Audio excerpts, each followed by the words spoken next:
Olá, pessoal. Mais uma vez estamos aqui juntinhos para a nossa tarefa, que é estudar. Estudar para crescer e evoluir. Estamos aqui da Fraternidade Francisco de Assis, Casa de Bezerra de Menezes. Eu sou a Alessandra e, assim como as pessoas que estão aqui comigo, somos buscadores espirituais.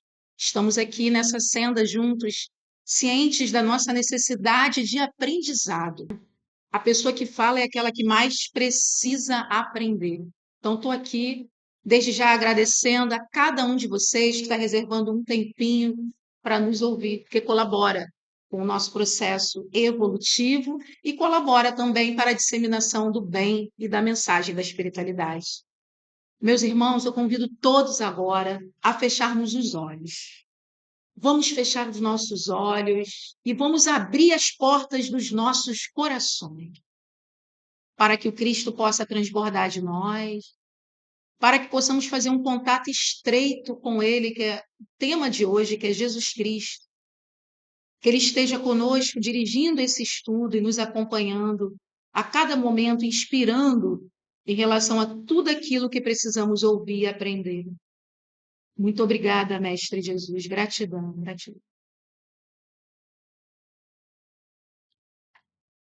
Então, meus irmãos, a proposta de hoje da nossa fraternidade é estudarmos esse livro que se chama A Yoga de Jesus. Então, é um livro que eu convido todos a lerem, estudarem com calma, né? Porque tem muita informação importante para todos nós. Aqui na nossa fraternidade, nós somos um grupo universalista, então estamos abertos às várias formas de entender a divindade, a várias formas de se entender Deus. Afinal, somos um. E Deus, ele está presente em todas as suas criaturas. Tudo que separa não vem de Deus. Deus é união. Então, Deus quer a união dos seus filhos e não a separatividade. Estamos próximos do Criador quando nos unimos, quando respeitamos as diferenças, quando damos a mão àquele que necessita. Então, a mensagem de hoje tem a ver com essa visão universalista, que nem todas as pessoas estão prontas ainda para acessar, mas é o chamado que nós recebemos nessa casa. Estão prontos aqui em Sentinela para levar essa mensagem de amor e união entre todos os povos, Oriente, Ocidente. Ninguém é melhor que ninguém, ninguém sabe mais que ninguém. Somos todos criaturas do mesmo Pai. Então, esse livro ele foi escrito por Yogananda, que é um sábio do Oriente, que viveu no início do século passado. Ele foi um dos primeiros que saiu do Oriente, foi para os Estados Unidos explicar o que é o yoga, falar sobre esse conhecimento oriental, tá? Então, é um autor que eu recomendo vocês que têm curiosidade de conhecer um pouco mais sobre a profundidade do yoga, e não só uma parte mais superficial. Então, ele tem uma coleção, né, de livros falando de yoga. Esse fala especificamente de Jesus. O que os ensinamentos de Jesus têm a ver com o yoga? Que é uma filosofia que veio do Oriente, né, da antiga Índia. O que será que tem a ver? São várias questões para a gente pensar, muita coisa mesmo.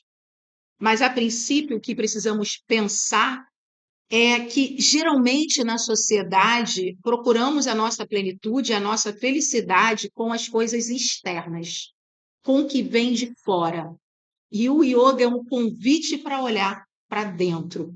O Bhagavad Gita, que é um dos livros que nós estudamos aqui, é um dos principais livros da tradição do yoga da Índia antiga. E esse livro vai falar muito a respeito do yoga nessa visão que é a visão sagrada, trazida realmente pela espiritualidade. Então, o yoga é esse convite de olhar para dentro, de reunir as partes soltas e despedaçadas do nosso ser, de sermos inteiros, mas inteiros com o divino, com Deus. Porque na Terra, às vezes, esquecemos isso. Vamos vivendo e vamos esquecendo que somos deuses. Frase do Mestre Jesus.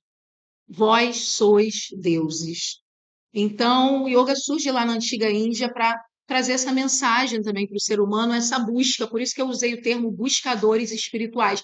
É uma busca, não é uma resposta pronta e terminada. Cada um tem um caminho, que nós chamamos também de sadhana. Cada um tem o seu sadhana, o seu caminho de evolução. Cada um evolui de uma forma, mas é interessante a gente perceber essas coincidências entre as visões religiosas e espirituais. Então, ele diz assim: nos prendemos geralmente em fazer em vez de ser, em agir em vez de perceber. Porque a ação, ela não pode ser uma ação vazia, ela precisa ser uma ação consciente e profunda. É esse o convite que o yoga vem trazer para todos nós, a profundidade, para cada momento, para cada ação. É tirar a religião só do domingo ou do dia santo e trazer para o dia a dia, porque o conceito de espiritualidade ele é muito mais amplo, né, do que de religião. É o dia a dia, são nossas ações, é santificar cada ação, cada olhar, cada palavra. Então ele começa o livro falando disso, de ser em vez de só fazer e agir sem perceber o que está te movendo. Tem um trecho da Bíblia que diz: aquietai-vos e sabei que sou Deus. Segundo esse estudioso, né, que é o Yogananda, essa frase resume completamente a ciência do yoga, que é da quietude, que é da introspecção, que é do silêncio, que é um convite que a nossa casa sempre nos faz aqui, de exercícios de concentração, exercícios respiratórios. O momento de oração nos nossos lares é uma recomendação da nossa casa, não é só aqui. A gente precisa levar para casa, né? O culto no lar. Então, são esses momentos que a gente está caminhando na senda do yoga, sendo um yogi, buscando essa conexão com o divino. Então, o aquietai-vos é tentar, mesmo dentro da turbilhão que nós vivemos, estamos aqui numa cidade urbanizada, né, agitada, mesmo nesse turbilhão, que é aqui no Rio de Janeiro, precisamos encontrar essa paz que está dentro, ela não está fora, ela não está no lugar em que estamos, ela está dentro de nós, né? Então, esse é um convite importante que fica para todos nós. Então, é uma reversão do fluxo de consciência que geralmente dirigimos ao exterior. Estamos geralmente voltados para a aprovação, para o aplauso, ou ficamos muito mexidos com uma crítica destrutiva, com uma ofensa. E o convite seria reverter esse fluxo para Deus. E onde é a morada do Santíssimo? É dentro da gente. Então é isso que precisamos aprender, né, e buscar. Jesus Cristo pertence a todos. Ele não é da religião A, B, C ou D. Ele veio para a humanidade. Cada vez que separamos e dizemos que só o A ou o B, né, está salvo, nós estamos indo contra as leis de Deus, que a lei de Deus é de amor, é de união, é de dar a mão e não de separar. A consciência crística, ela é universal. Então é isso que precisamos partir desses pressupostos para entender essa questão de Jesus e sua ligação com essa ciência que é o yoga, né? Jesus disse: eu e o Pai somos um. Isso está em João, capítulo 10, versículo 30. E também disse: eu estou no Pai e o Pai em mim. Também está em João, capítulo 14, versículo 11. O que quer dizer isso nessa interpretação holística oriental? Quer dizer que aqueles que unem a sua consciência com Deus conhecem a natureza transcendente do Espírito. É a singularidade da bem-aventurança consciente. Se conecta à manifestação do ser divino. Então, quando Jesus fala que eu e o Pai somos um, eu estou no Pai e o Pai em mim, ele não está dizendo que ele é o Criador de tudo, né? É o que está por trás de tudo no universo. Ele está dizendo que ele encontrou esse lugar que a gente está falando desde o início. Esse lugar que está acessível a todos nós. Isso que é maravilhoso, né? Ele não se coloca numa posição acima. Ele fala: tudo que eu estou fazendo, vós podeis fazer. A palavra de Jesus é de encorajamento, de esperança, não é de condenação. A condenação, ela vem da interpretação humana e não do Cristo, né? Então, uma mensagem importante para a gente pensar em Jesus. Cristo é a inteligência infinita de Deus presente em toda a criação. Então, toda a criação tem adormecido em si essa presença crística. Todos os elementos da criação. O Cristo infinito é o que ele chama, Jesus chama nos textos, de Filho unigênito de Deus Pai. Nas escrituras hindus, isso é chamado de consciência de Krishna.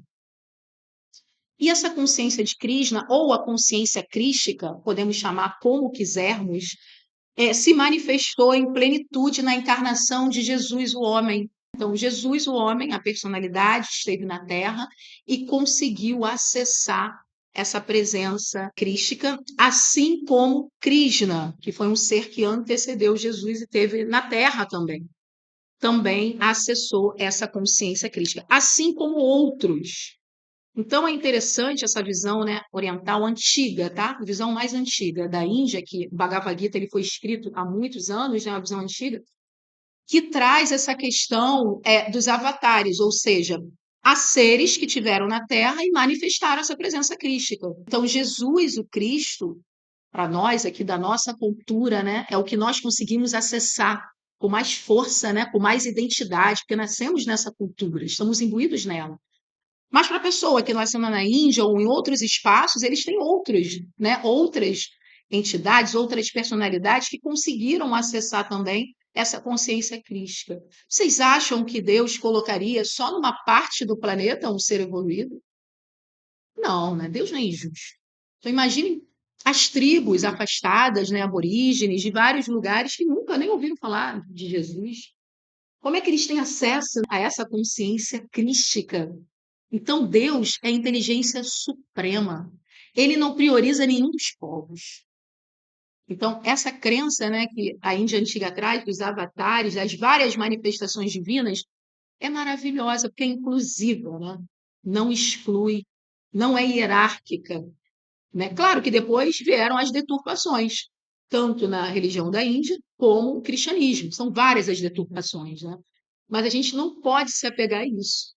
Porque vocês devem conhecer, assim como eu conheço, várias pessoas que desistem de uma visão religiosa devido a esses enganos, devido aos preconceitos, autoritarismos que existem nas religiões. Mas quando a gente começa a estudar o universalismo, a conexão entre as religiões, a gente vai percebendo que, apesar dos enganos que todas têm, né, traduções e divulgações, a gente percebe que há algo em comum entre elas. Algo sagrado, sabe?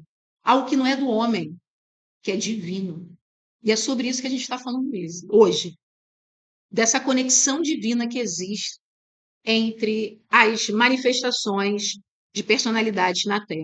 E ele continua, ele diz que o poder divino da percepção de Cristo é uma experiência interior. Qualquer um de nós pode se conectar com Cristo com essa experiência interior. Quem nunca sentiu isso? Às vezes numa igreja cantando aquelas músicas, né, aquela visão gospel, sente aquela conexão profunda com Cristo. Outras pessoas nos terreiros com os atabaques também conseguem uma forte conexão com essa divindade. Quem somos nós para impor, para julgar, para dizer qual é o certo, qual é o errado? Não sabemos de nada. Como eu falei, somos buscadores. Não somos sábios, estamos muito longe da sabedoria ainda. Mas essa busca, ela tem que começar pela entrega, pela confiança e nunca pelo autoritarismo, pela exclusão de um povo ou de outro, esse está certo, o outro não presta. Isso não é divino, porque todos são criaturas de Deus. Então, a gente pensando desse jeito, a gente entende como tem lógica o universalismo. Como tem lógica isso, essa presença divina em tudo, em todos. E acessível, né? É tão inclusivo. E ele diz que o poder dos templos e das igrejas desaparecerá. Olha só, a verdadeira espiritualidade virá dos templos das grandes almas que vivem no êxtase de Deus. Então, grandes seres são templos de cultivo do divino. E nós podemos ser esses grandes seres. está acessível a todos nós. Infelizmente, não sei se infelizmente ou felizmente, ainda estamos muito apegados ao templo, ao espaço religioso, momento do nosso processo evolutivo. Mas o que não podemos fazer é se achar que ali é o fim. Aí não é o fim. Estamos no início da caminhada. No início da caminhada. Então, é uma mensagem muito bonita, né? E ele começa o livro dizendo: vamos ressuscitar esse Cristo interno dentro de cada um de nós, porque ele está acessível, tá? Está bem acessível. Bem, na história de Jesus, há algumas conexões bem claras com o Oriente, com essa visão do Oriente. A primeira delas é o próprio nascimento de Jesus. No nascimento de Jesus, os magos do Oriente se deslocaram lá de onde eles estavam para ver Jesus. Eles sabiam, né, que ia nascer um ser evoluído que teria essa consciência crística. Olha só, né? Olha a conexão, né, de um grande ser que seria para o Ocidente, para nós, Jesus, com os mestres do Oriente, que esses magos nada mais são. Algumas pessoas falam reis, né? Os três reis magos. São mestres do Oriente, são mestres de espiritualidade, de magnetismo, e que sabiam, né? E que estavam desprovidos dessa visão de segmentar. Ah, o meu povo que está certo. Eles não tinham essa visão, senão eles não iam visitar Jesus. Olha que lindo. Então começa aí esse encontro de Jesus com Oriente. Um outro aspecto importante para a gente pensar é de 14 aos 30 anos de Jesus, não há relatos bíblicos do que aconteceu, né? São raros os relatos bíblicos. Com 30 anos que começa a, vamos colocar assim, a missão, né, do Cristo. Onde ele estava nesse período? Para todos nós pensarmos. Não temos elementos históricos para afirmar com certeza isso ou aquilo, mas há indícios de que esteve na Índia. Existe um livro chamado Jesus Viveu na Índia. Tá? Existem livros de Jesus histórico que têm relatos da vivência dele na Índia. Alguns dizem para aprender, outros dizem para ensinar. Nomenclatura pouco importa. O que importa é que ele amava esses seres. Amava tanto quanto amava os judeus. E esteve com eles, muito provavelmente, tá? A gente não pode ter certeza, mas muito provavelmente, porque é uma lacuna do texto bíblico, não se fala. Uma outra questão que eu quero que vocês pensem também, que é muito importante, além disso, é a forma como Jesus fazia os seus ensinamentos. Já pararam para analisar que é um pouco diferente do nosso costume aqui no Ocidente? Jesus ensinava por parábolas, por histórias. Na Índia eles chamam de Puranas, né? Então é muito comum a tradição oriental trabalhar a sabedoria e a filosofia por histórias singelas. E o Cristo fazia isso, Jesus, né? Jesus que manifestou o Cristo, fazia isso, né? Ele ensinava pelas parábolas, pelas histórias. Então, isso é uma característica também importante de difusão da sua mensagem. Um outro aspecto que Yogananda coloca aqui, ele diz assim: Jesus nasceu e se desenvolveu no Oriente, Oriente Médio. Ninguém para pensar nisso. Então, no fundo, no fundo, ele tinha características orientais. O Ocidente abraçou, trouxe, né, essa realidade para a gente. O Oriente, em parte, sim, mas também no Oriente há muito, né, budismo, hinduísmo, outras religiões, e aqui mais o cristianismo. Mas é interessante que ele nasce nesse meio do Oriente e tem práticas também desse meio, que é a contação de histórias, para trazer grandes conhecimentos humanos. Um outro aspecto que ele traz para nossa reflexão é que a essência da verdade, ela transcende toda forma exterior. A essência é o fator supremo para compreendermos Jesus. Precisamos ir para a essência, sair da superfície para entender Jesus. E o seu chamado é universal para todas as almas, para que entrem no reino de Deus. E o convite dele é bem claro. Não procurem o reino de Deus aqui ou acolá. O reino de Deus está dentro de cada um de nós. Então, o próprio Jesus já falava dessa consciência crística, que não pode ser encontrada fora. Ela pode ser estudada fora, né, estimulada, mas não adianta. A busca e o caminho é único de cada um. A gente pode só se inspirar no caminho do outro, mas cada um tem o seu. Então, todos somos filhos de Deus, desde nossa origem até a eternidade. E ele tem algumas frases de impacto no livro. Então, ele diz assim: retirem as máscaras, revelem-se, vocês são filhos de Deus. Até quando que a gente vai se esconder, né? Vai colocar uma máscara, eu sou pecador, eu não valho nada, eu sou pouca coisa. Tira essa máscara.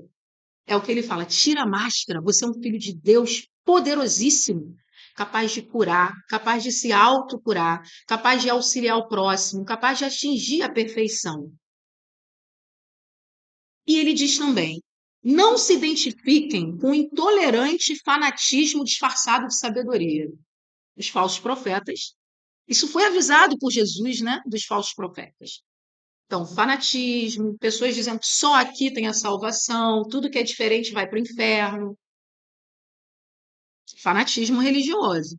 Mas se identifique com a consciência crística. É isso que a gente precisa buscar. Bem, tem muitos aspectos de Jesus que nos levam a esses ensinamentos iódicos, né? Um outro aspecto importante que tem a ver com o ensinamento de Jesus, no texto bíblico fala que no princípio era o verbo estava com Deus e o verbo era Deus. Ele estava no princípio com Deus. Todas as coisas foram feitas por ele, e sem ele nada do que foi feito se fez. Nele estava a vida era a luz dos homens. Isso está em João, capítulo 1, versículos 1 a 4. Nessa interpretação, o verbo seria a representação da sílaba sagrada Om. A sílaba Om, né, o mantra Om, tão praticado, né, pelos devotos, por aqueles que buscam uma espiritualidade, está diretamente relacionado com essa visão bíblica, né, de criação, de manutenção e de renovação do planeta e dos planetas, não só do planeta, porque nós somos poeira cósmica. É um passo importante para a gente se ver como aprendiz o tempo todo. Eu gosto muito de sempre estar afirmando isso, principalmente para mim. Sou aprendiz, sou aprendiz, sou aprendiz o tempo todo. Por quê? Porque nós somos poeira cósmica. O planeta Terra é uma poeira. Imagina a gente que vive no planeta Terra, né? É tanta presunção, tanta arrogância que a gente tem, né? Sou isso, eu sou aquilo. Não, poeirinha. Então a gente tem muito que aprender e ouvir, né? Se entregar para alguns ensinos. Então, essa vibração cósmica, que é o ON, equivale também ao termo Espírito Santo nessa visão, né? Que é aquele que cria, é aquele que renova, é aquele que traz as mãos de Deus, né? No trabalho de sua criação. Cria todas as coisas, preserva-as e, por fim, dissolve-as no seio oceânico de Deus, para que sejam outra vez recriadas num processo constante de renovação da vida.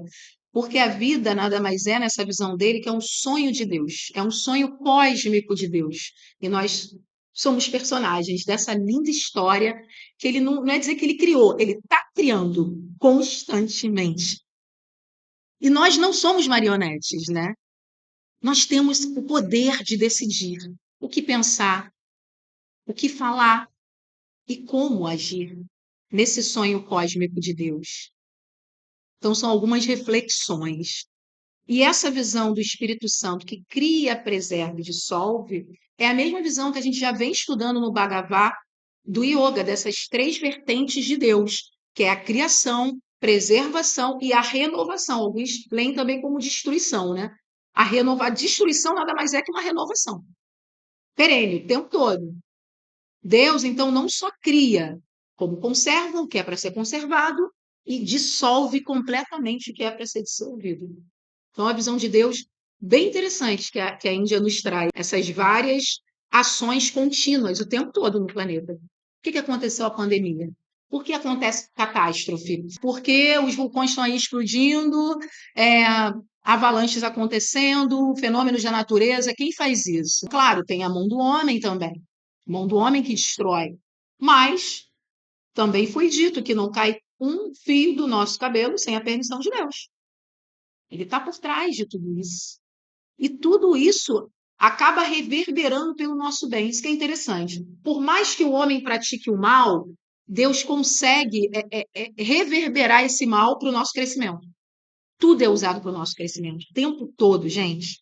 Bem, vamos continuar então aqui. Um outro aspecto que eu separei para falar para vocês é todos quantos o receberam, deu-lhes o poder de serem feitos filhos de Deus, mesmo aos que creem no seu nome, os quais não nasceram do sangue, nem da vontade da carne, nem da vontade do varão, mas de Deus. Uma passagem de João. Então, Yogananda ele vai usar muito João, que é um dos apóstolos aí místicos que trazem uma simbologia importante para a gente entender Jesus. E aí ele faz o comentário dele, que a luz de Deus brilha igualmente em todos. Ele comenta essa passagem de João. A luz de Deus brilha em todos, não importa se é do mesmo sangue, da mesma cultura, da mesma visão étnica, não importa, brilha igualmente em todos. Devido à ignorância ilusória que nós temos, nem todos recebem nem refletem igualmente. Essa que é a distinção. Não é a atuação de Deus, é a nossa forma de receber a luz divina. É isso que é diferente, por isso que nós somos diferentes. Porque cada um recebe de um jeito. Ele cita como exemplo, achei maravilhoso esse exemplo, a comparação entre um pedaço de carvão e um diamante. Ambos recebem a luz solar da mesma forma, mas o diamante recebe e reflete a luz com magnífico esplendor. Como explicar as coisas divinas, né? Então, como somos nós também. Então, há aqueles que estão abertos para receber essa essência divina e reverberar, fazer brilhar, que Jesus falou, deixar brilhar a vossa luz. Ele não falou para você esconder a sua luz. Vitimismo, nada disso. Ele falou para você expandir a sua luz. Então, um desafio para todos nós, né? Porque na nossa cultura, de uma forma geral, nós fomos acostumados a viver eternamente num complexo de inferioridade ou de superioridade. Nós estamos nos extremos. E não conseguimos nos olhar como criaturas de Deus. Eu sou uma criatura de Deus, eu quero espalhar a luz, eu quero espalhar o amor e vou em frente. Eu erro. Todo mundo erra. Mas se a gente ficar parado pensando no erro, a gente não caminha. Pensando na dor, não caminha. É preciso seguir em frente, mesmo com os erros. Pensem nisso. Pensem sobre isso em outros momentos, sobre o diamante e o carvão e a diferença de como essa luz está presente em um e outro. Ah, então Deus privilegiou um e não o outro. Nada disso. É a forma como cada um recebe a luz. Não há privilegiados na criação divina. Não há privilegiados. Todos nós temos as condições de fazermos tudo o que quisermos. Bem, são muitas questões para comentar, mas uma outra passagem de Jesus, essa está em Mateus.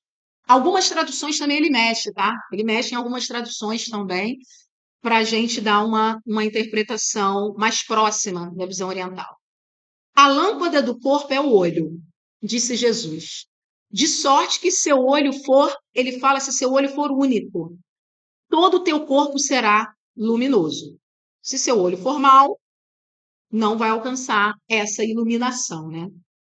É interessante que ele fala que esse olho único, ele se refere, Jesus, através de uma linguagem, né, sempre de símbolos, e de certa forma ocultando daqueles que não estão prontos, que a mensagem de Jesus é assim. Para quem está pronto e já consegue alcançar, consegue ter uma interpretação profunda. Para outros ficam mais na superfície mesmo, né? Porque Jesus também não quer violentar aquele ser humano que está ainda naquele patamar, não quer sair dali ainda. Então, como todos os sábios e os seres evoluídos, eles não nos violentam, eles esperam o momento da gente despertar. Então, essa interpretação eu achei bem interessante. Se teu olho for único, está se referindo à terceira visão. Ó, chakra frontal, que a gente estuda, trabalha na nossa fraternidade, toda reunião a gente costuma começar nas reuniões de estudo. Hoje é um dia especial, né? Mas nas reuniões de estudo a gente costuma começar com exercício de concentração do chakra frontal. Abertura, inteligência, sabedoria. Então, ele fala a respeito disso. Se nós trabalharmos essa terceira visão, através da meditação, através de exercícios de concentração, Através da prece, ouvindo músicas elevadas, também vou estar trabalhando. Trabalhando a cromoterapia, eu trabalho com os cristais, nós vamos também elevar o corpo para uma iluminação. Muito lindo, né, gente? Maravilhoso. Outro aspecto que ele traz para a gente, é bem interessante, é que todas as religiões fundamentam-se num conhecimento intuitivo. A intuição é o ponto de partida para a criação de uma religião. Aí ele fala que toda religião tem uma particularidade exotérica e outra esotérica, né? Tem uma parte exterior e outra interior. O nosso propósito é buscar essa profundidade, que a maioria da população, infelizmente, ainda não consegue atingir. Mas é a nossa proposta, é buscar isso. Isso quer dizer que somos melhores ou privilegiados? Não, isso quer dizer que a nossa responsabilidade é muito maior. Quanto mais conhecimento, mais responsabilidade. Não queremos aprofundar? Não queremos mergulhar a fundo? Tem consequência. Ninguém joga pedra em árvore que não dá fruto. Não é isso? Começou a dar fruto, as pedras começam a chegar, né? Porque a diferença, né, é o pensar um pouco além do que muitos pensam. Então ele faz esse comentário aqui, ó. O aspecto exterior das religiões é a imagem pública, os preceitos morais, o código de doutrinas, de dogmas que as religiões têm, regras e costumes que orientam os seguidores comuns. Mas o aspecto esotérico, que é o que a gente está buscando, inclui métodos que se focalizam na autêntica comunhão com Deus. Tudo que é profundo está voltado para essa comunhão com Deus. E essa comunhão, ela nunca vai estar voltada para o externo. Nunca vai depender de um fator externo. Ela é íntima e ela é acessível a todos. Por isso que muitas vezes pessoas poderosas, né, que dominam determinada religião, não querem dar essa ferramenta, porque essa ferramenta libera. Nos tornamos independentes da espiritualidade. Nós nascemos como sóis, né? A espiritualidade é isso, é um caminho, apesar de nós termos nossos irmãos, nossa fraternidade, um apoia o outro, mas ninguém pode evoluir por você, né? É um caminho solitário, é um caminho solitário. E às vezes deixamos para trás pessoas que vão ficando, não tem jeito. A gente ajuda, tenta, mas a gente não pode também travar a nossa evolução porque o outro não quer. Porque cada um só vai responder pelo quê? Pelos seus atos. Ninguém vai responder pelo ato do outro. Não é isso, gente? Então é muito importante a gente pensar sobre isso. Então, esse aspecto exterior das religiões em geral, tá? É para as multidões. E o esotérico é para uma minoria, tá? E esse aspecto esotérico da religião conduz à intuição e o conhecimento, segundo ele, da verdade, com V maiúsculo. E aí a gente vai também para uma polêmica, entendido isso dessas diferenças, né, dentro de uma mesma religião, a gente vai para uma polêmica que é a questão de Jesus ser o único filho de Deus, que é difundido em algumas religiões, e a única forma de salvação. Como a gente pode interpretar isso? Vamos ver o que foi dito, né, pelos discípulos. Jesus é o único filho de Deus, está em João. Isso quer dizer que a mera crença em Jesus é suficiente para a salvação? Aí está lá em João. Todos aqueles que não têm tal crença estão condenados. E aí, como a gente interpreta isso? Literalmente ou faz aquela interpretação profunda, né? Porque muitas pessoas fazem essa interpretação literal e vão dizer, ó, crê em Jesus, se você não crê, está no inferno. E se você crê, está salvo. Essa é a interpretação superficial, né, da visão cristã. E qual seria uma interpretação mais profunda? Aí a gente vai para outra passagem de Jesus que diz assim: aquele que não nascer de novo não pode ver o reino de Deus. A gente tem que prestar muita atenção quando Jesus usa o termo reino de Deus, porque ele está falando não é de um lugar espacial físico, ele está falando de um encontro com esse Cristo que habita dentro da gente, tá?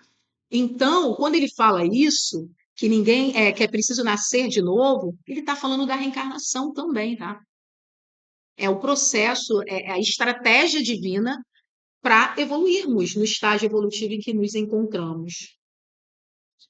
A alma precisa nascer repetidas vezes em vários corpos até que tome consciência de sua perfeição inata. Eu adorei essa frase, que eu sempre aprendi que estamos aqui para nos aperfeiçoar, para sermos perfeitos. A Yogananda chega e fala assim: tomarmos consciência da nossa perfeição inata. Já está aqui a perfeição. Olha que lindo, né? Já está dentro. A gente está buscando fora é o que está dentro.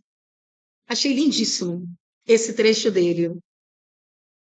A menos até que seja alcançada a perfeição, removendo-se da imagem divina individualizada da alma os resíduos do karma. O que é o karma? Os efeitos das nossas ações.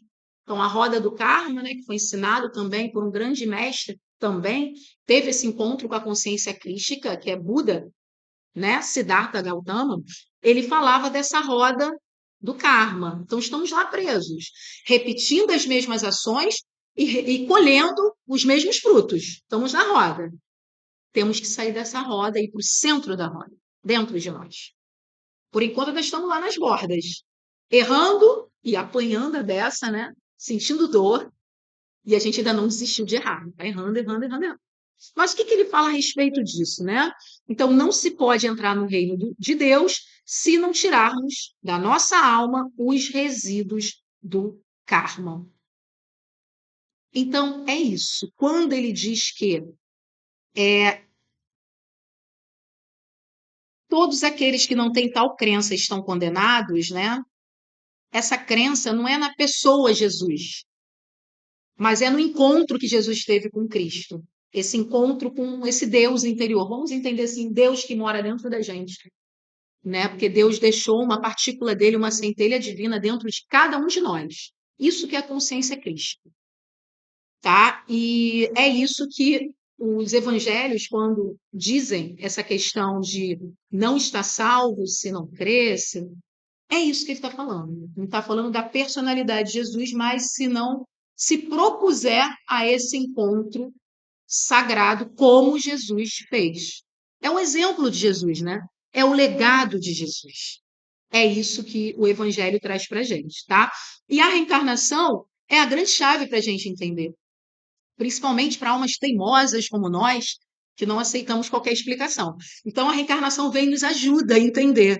Então, o outro está sofrendo e o outro nasce, né, rico. É. Então, almas mais teimosas, né, que querem entender o porquê, mas e aí vem essa explicação da reencarnação. Não é um dogma, é uma realidade, gente. Isso independe da religião. Você pode ser de qualquer religião, mas traga esse conceito para a sua vida que tudo fica mais claro. Por que das coisas? Por que eu nasci nessa família? Por que tem essa pessoa difícil na minha família? Ou por que eu sou essa pessoa difícil na minha família? Né? Por que existem essas rivalidades? Por que o mundo tem tantas desigualdades? Então, a reencarnação nos ajuda muito a entender. E quando Jesus fala que é preciso nascer de novo, é essa mensagem que está por aí. Claro que os religiosos trouxeram uma outra visão, né? Tem que passar pelas águas, tem que se batizar, né? Passar pelas águas é renascer da barriga da mãe. O que que tem na barriga da mãe? Água. Muita água. Não sei se alguém já viu uma cesárea, mas quando corta a barriga sai muita água. Jesus falou que para ser salvo tem que passar pelas águas, né? Olha aí. Então é simbologia, é linguagem figurada, é metáfora, né? O texto do Evangelho é literatura. Você tem que interpretar, você tem que ir fundo. Se ficar na superfície, fica difícil de entender o mundo. Muito difícil. Tá? Então, aquele que, eu acredito em Jesus, vou lá, passo nas águas, mas continua agindo errado, matando, agredindo, sendo intolerante, quebrando o terreiro. Claro que nem todos são assim, né? Com todo o respeito que eu tenho a vários irmãos da igreja evangélica, há muitos que são exemplos, estão à luz de distância de mim, de evolução, estão muito à minha frente, né? Mas também tem esse lado. Infelizmente, existe esse lado na nossa sociedade, a gente não pode deixar de falar também, né? De seres que utilizam a religião para controlar outros, né? Não para dar liberdade, mas para controlar e usufruir. E a gente tem que tomar cuidado com isso, em qualquer religião, né? Qualquer religião. Então, essa explicação do Yogananda, das duas faces de todas as religiões, a interna e a externa, eu acho que ajuda muito a gente a entender por que estamos optando por esse caminho universalista, espiritualista, aberto às várias visões religiosas, né? É muito bom. O que mais teremos para dizer aqui?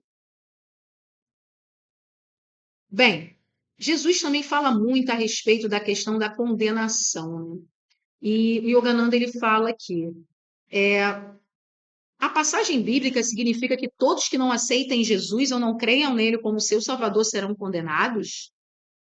O que Jesus quis dizer foi que todo aquele que não se perceba como unido à consciência crística universal, ele está condenado sim, não ao inferno, mas a viver e pensar como um mortal em luta, limitado pelos sentidos. É como nós estamos nesse momento. Nós estamos limitados pelos sentidos em luta na matéria. Essa é a condenação. E como eu faço para não ser condenado? É me perceber como um com Deus. É buscar essa consciência crística.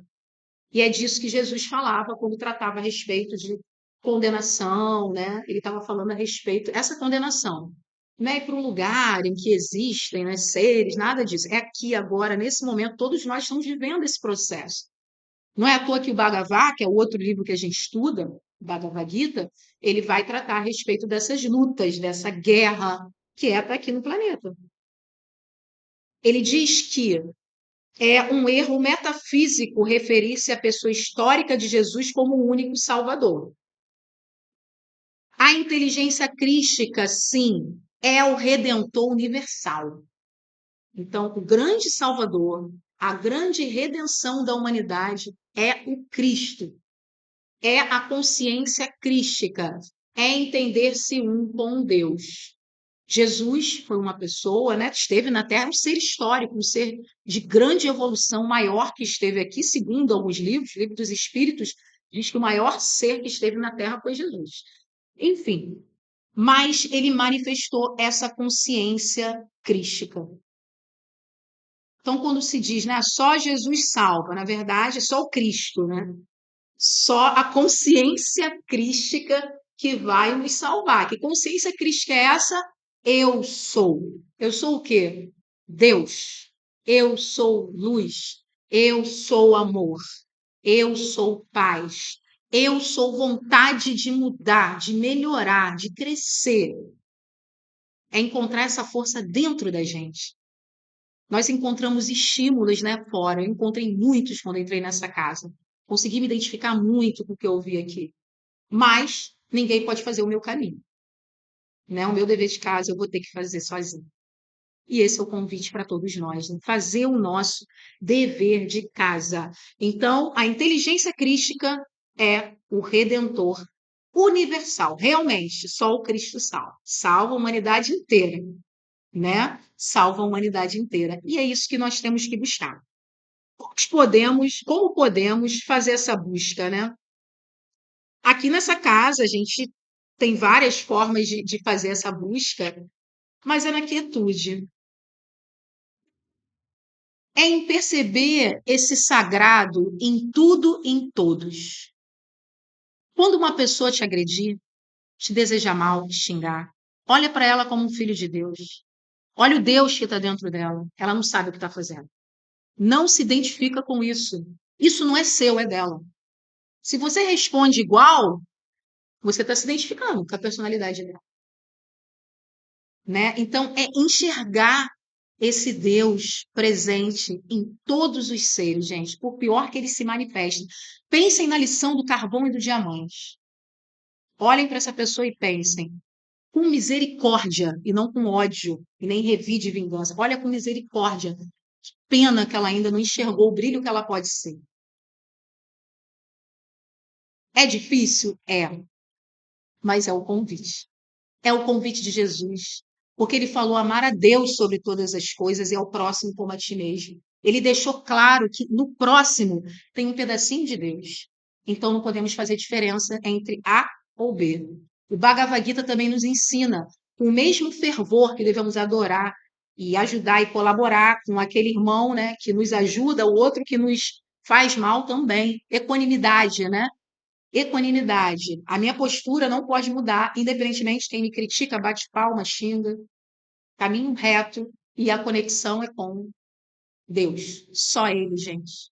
Só o Cristo salva, realmente. Essa mensagem é do livro Yoga de Jesus. E convido a todos também para depois a gente fazer uma continuidade desse estudo que não terminou.